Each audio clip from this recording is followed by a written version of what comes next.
கொடுப்பதுதான் கடினம். அதான் ஔவையார் ஆர்த்த சபை 101 1001 புலவர் வார்த்தை 10000 வாய்க்குமே பூத்த குழல் தண்டாமரை திருவே தாத்தா கோடிக்கொருவர். வேட்டையாடி அரண்மனைக்கு திரும்பி கொண்டிருக்கிறான் ஒரு குறுநில மன்னன்.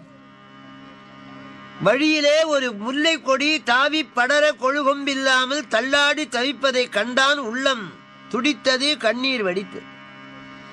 என் நாட்டிலே ஒரு முல்லை கொடி இப்படி தாவி படர கொழுகொம்பில்லாமல் தவிக்கலாமா என்று இறங்கி, தேரை விட்டு இறங்கி தன் மணித்தேரிலே முல்லை கொடியை படர விட்டு நடந்து போனான் அரண்மனை.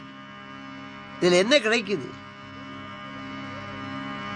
செடி கொடிகளுக்கு ஓரறிவு, நத்தைக்கும் சங்குக்கும் ஈரறிவு, கரையானுக்கு எறும்புக்கும் மூவறிவு,